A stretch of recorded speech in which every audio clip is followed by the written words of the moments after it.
All right, listeners, get out your pencils and Bible dictionaries. It's time to match wits with the church secretary. Some people say the pastor's the head of the church. God bless him, I say. I know better. I ought to. I'm Elsie Bjornstead, and I'm the church secretary. When you're the church secretary, you may have an off day, but you never get a day off. It was Saturday, and I was cleaning the business end of my pearl-handled Smith & Wesson Magnum automatic church stapler when the door opened, and in walked a quivering pat of butter named Mrs. Hedda Fontaine. Hedda's a longtime church member and a one-time glamorous TV spokesmodel for Luberman's Tub and Tile. They say she was hot stuff once, but they pulled the plug on her bath career the moment she got too tubby. But that's all water under the bridge. Right now, she was in my office and she was pretty steamed. Elsie, I just found out some terrible news. Relax, I heard all about it, I said. Your whole care group went to Disney World together and they didn't invite you, right? My care group went to Disney World? Oh, you didn't know that? Sorry. Everyone? Well, why didn't they invite me? Don't take it too personally. My mother's in my care group. I heard she loved Toontown. My care group hates me. They're a don't care group. That's what they are. Forget I said anything. I'll get them for this. Hedda, you came in here for something else. What was it?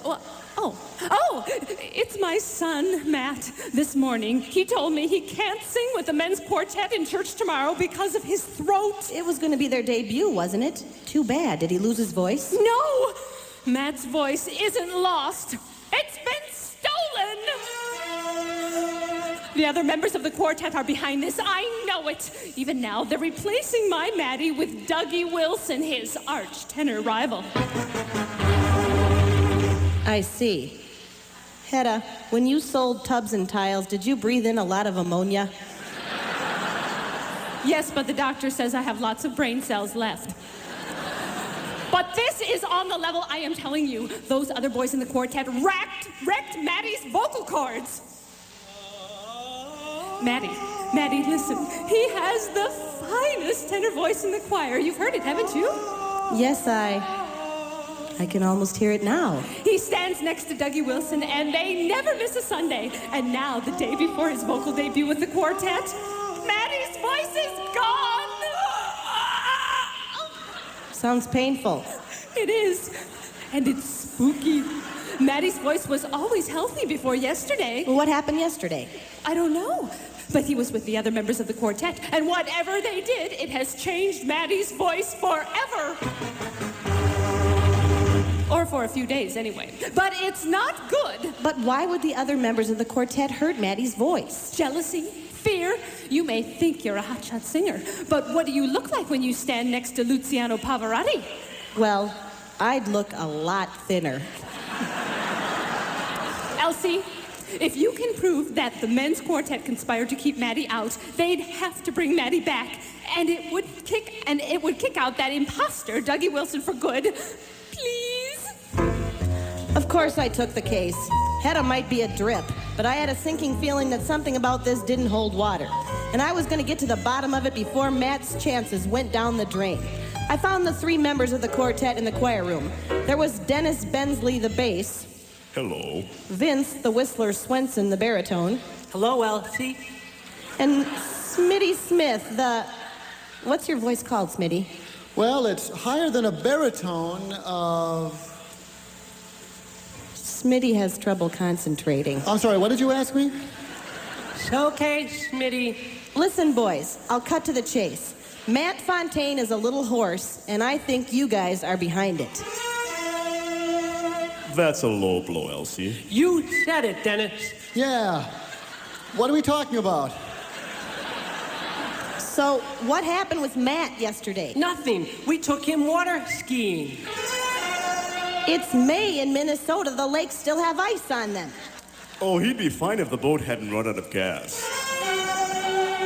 I can still see him slowly sinking. And when the frigid water hit about thigh level, well, I'd never heard a tenor sing like that before. At least not in church. Fellas, why'd you do it? It was an accident. I told Smitty to put more gas in. I did. I thought I did. I thought I put in three blind mice. I'm sorry, was I talking? Listen, Elsie, water skiing was Dougie Wilson's idea. It was his boat. You see, we thought the reason Matt was missing all our rehearsals was that he was scared of us or something. Matt missed all of your rehearsals? Yes. So Dougie told Smitty that water skiing would be a great way to break the ice. I bet. Is that true, Smitty? Yes. I don't remember what you just said now, but the answer is yes. There was only one more person to talk to, and that was Dougie Wilson. I found him downstairs in the kitchen. Dougie was a short man with, well, a bad complexion. Even before he worked the drive-thru at McDonald's. Dougie?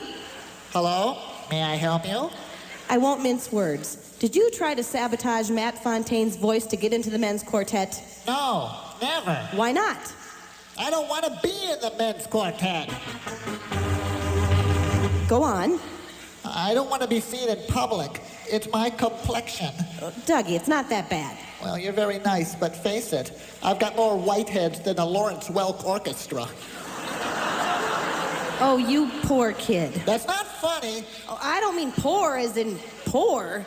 I mean, you're too hard on yourself. I'm not.